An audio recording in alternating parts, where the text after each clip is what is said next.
Hi, everyone. I am recording this from the Beit Tefillah, where the different service normally happens.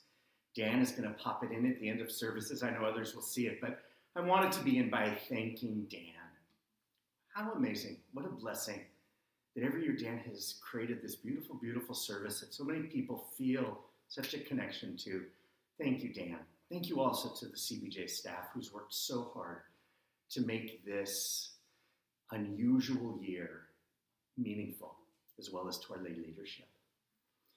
For the first time in Jewish history, we are not gathering together here. And boy, does that feel difficult.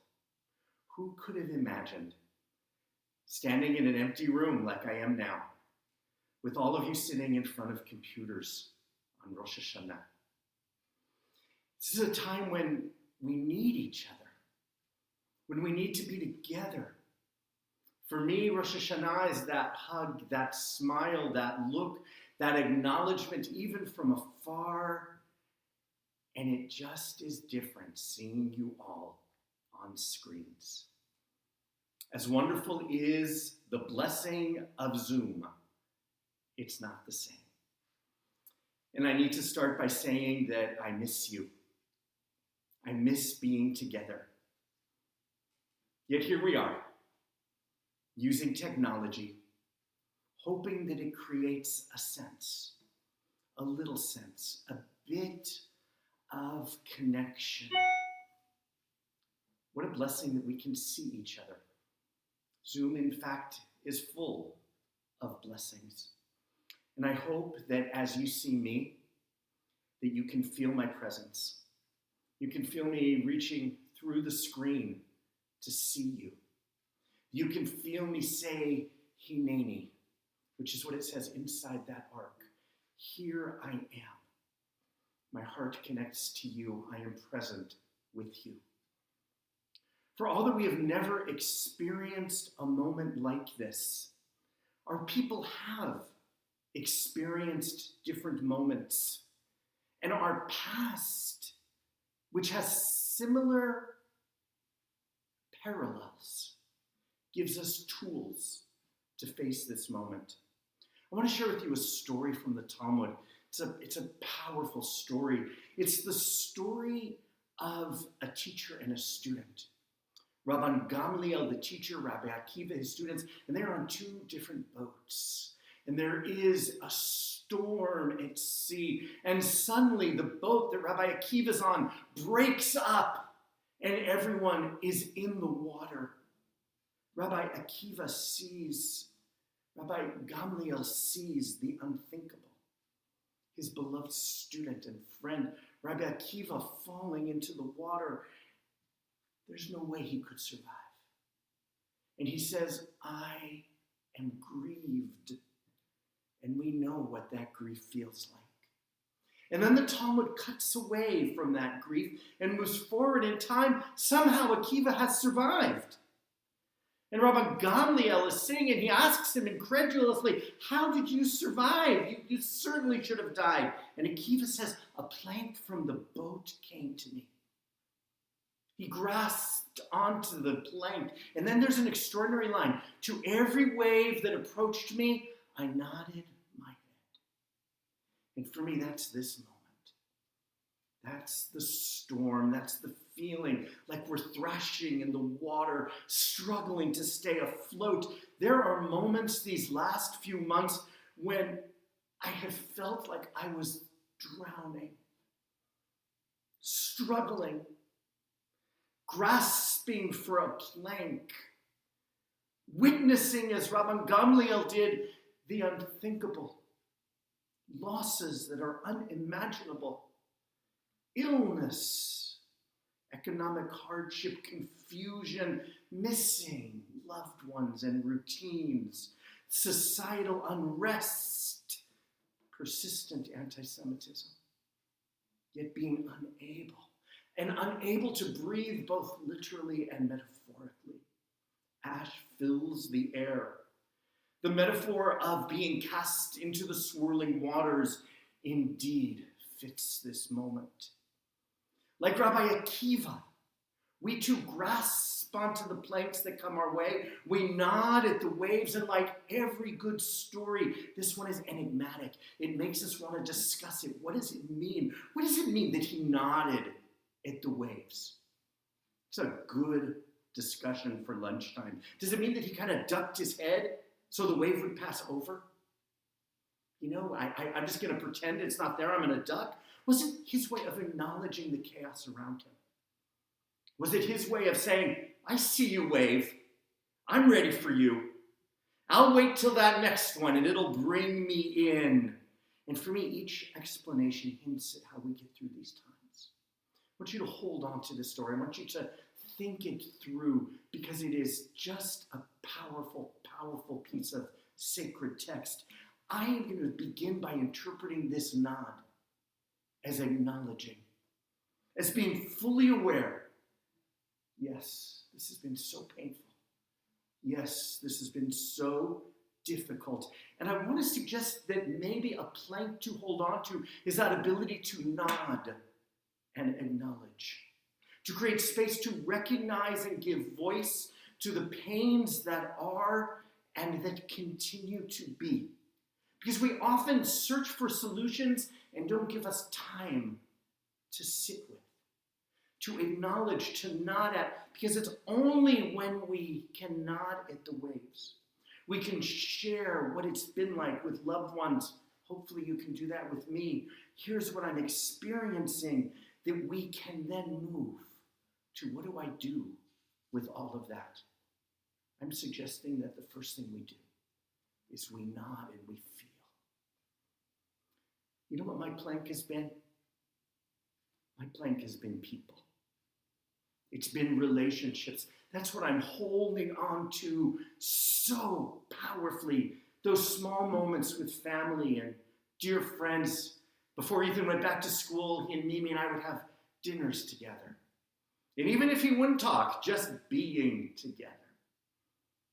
It's those moments when we did outside distanced, sitting very far apart, not hugging, but sharing a meal at our beautiful outdoor table with my in-laws, with my stepdaughter Emily and her wonderful boyfriend Mike, with a few other friends. Held on to relationship by a new ritual, Friday night together with immediate family where we say the brachot. Relationship is the plank to grasp onto and to keep you afloat. And while that feels like a no-brainer, as you're saying, what plank do I hold on to? Think of other ways that you can hold on to that plank of relationship and connection. It may be that you'll be one of the people who calls other Beth Jacob members. Because it's relationship not just with immediate family, but with you that's been my plank. To talk to you, to see you at the Zoom services, to know your stories of triumph and travail, to be present, to say, Hineni. That is the plank to which we grasp onto, and it helps us survive. In the story of that shipwreck, you could feel Rabban Gamliel's heart go out to his student. And it's that love, it's those invisible cords of connection that actually, for all that they are pain when there's loss, they also give strength. It maybe even helped Rabbi Akiva continue to struggle and fight to stay alive while casting about in the water. Relationships, love, community, hold on to those planks for they will keep us afloat. Let's turn to one another and be the plank to which we and others grasp onto. For me, Jewish learning, ritual texts have been the plank that I have held on to. Every week, it seems like a text hits me in a different way, and to be able to feel it, to share it, has sustained me. There's a prayer from this morning's service I want to share with you. It's a prayer that the more I've turned it over, the more I have found what to grab onto. 3 simple words, Hayom, Harat, Olam. It's said at the Musaf service. There are 3 sections, and at the end of each section, we say those words and sound the shofar. Say them. I want you to hear and know the words. Hayom, Harat, Olam. Hayom is today. Today. Harat is born, olam, the world, every single day. Today, the world is born. For me, this line says there's potential for new beginnings. Creation is that which renews. The Midrash pictures God saying, my children, I look on you as if today I had created a new creature. Today's a new day, a different day, Hayom. And the prayer asserts that painful moments pass and a new day dawns. And that's knowledge from our tradition that indeed a new day dawns is something that we hold on to. We desperately need to believe in new beginnings this year. And even sheltered in place, new beginnings emerge. And in fact, sheltering in place and isolation have afforded more opportunity to reflect on the new beginnings that need to emerge. Hayom harat olam, I want you to hold on to that plank of potential, of hope, of what can be. Imagining how things will be different because of what we have experienced. In these last months, our eyes have opened. Things we may have known about, but we're seeing in a different way. For the world is vastly different. And that awareness reorients us. It shifts how we behave and respond. We've deepened our awareness of how we need each other. Hayom harat olam, our new beginning, lifts up a deeper appreciation of those both close and those far. For this pandemic knows no borders or boundaries. We are connected inextricably to everyone in this world. Our new beginnings. Today, the world is born, and we are aware of the need to do all we can to save precious lives. And there's a long list of what that means. It's not just physical, it's also mental health. It's awareness of those who devote themselves to saving lives and the appreciation that we have to them. Hold on to that new beginning. Think of what else is being born in terms of our awareness of climate and the environment, our awareness of humanity, food, basic needs, and let that awareness define what you will do to help it come into being. What hopes do you have for what will be born from this moment? How will you help make them come into being? The call of 5781 is to be deeply aware of the new world that can emerge. Hayom harat olam. And as we become aware of what can be born, we begin to think about the hard work required to nurture the beginning so that it develops deep roots and sprouts. New beginnings take time. They take effort.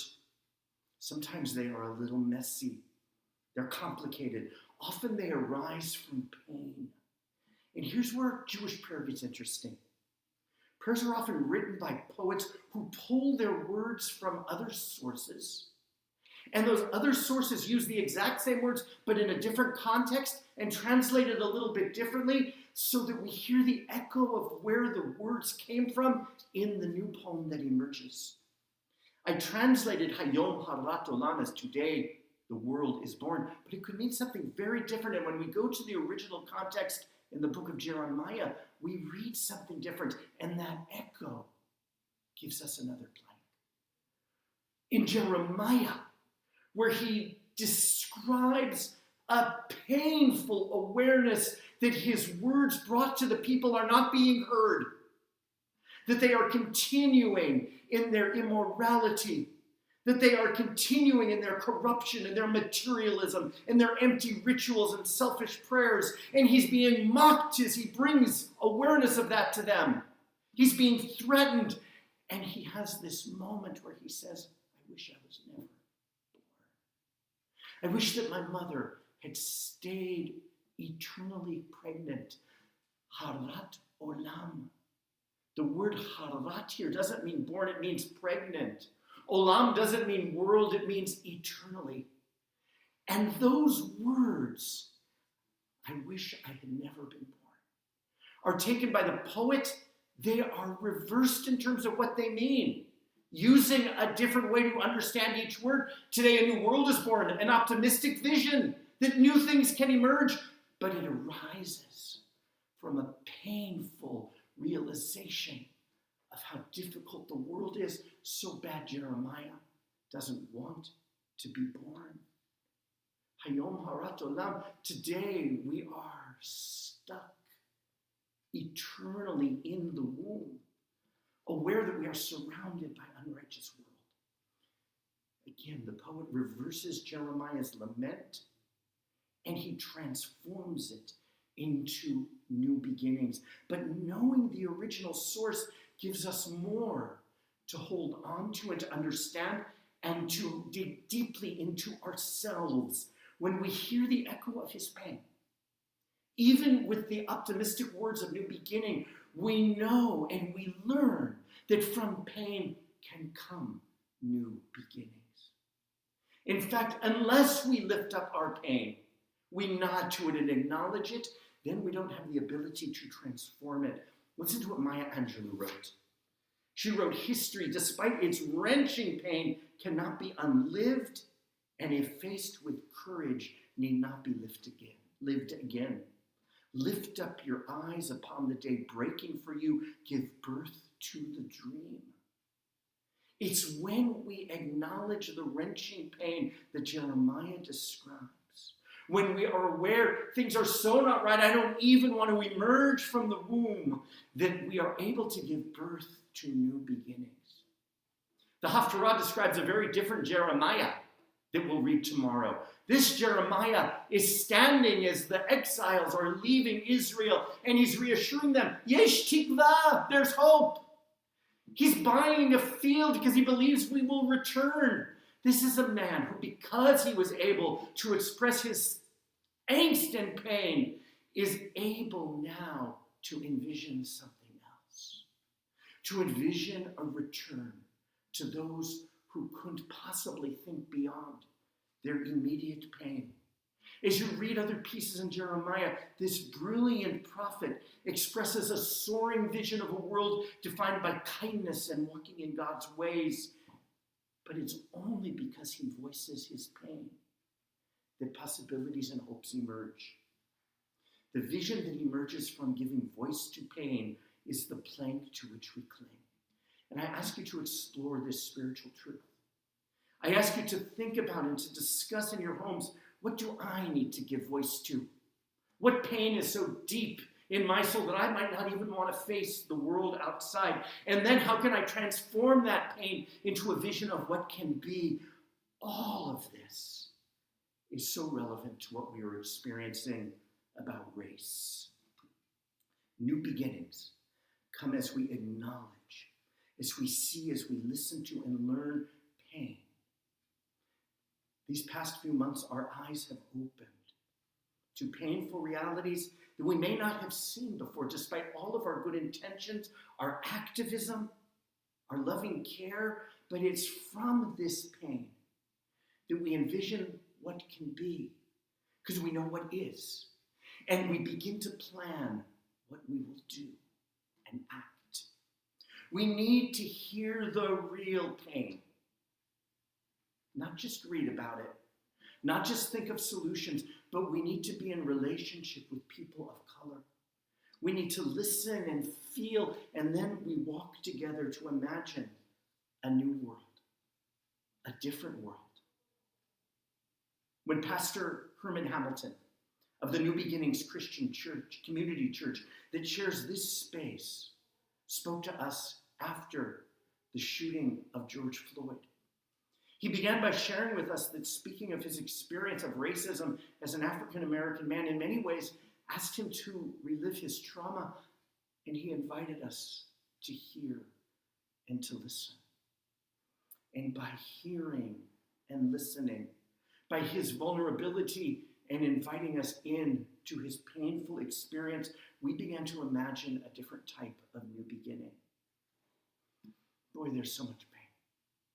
Pain at what is, at what was, how long it has taken us to get to this point, the mistakes we've made, where we've fallen short, how we might allow this beginning to be different, to be a movement and not just a moment.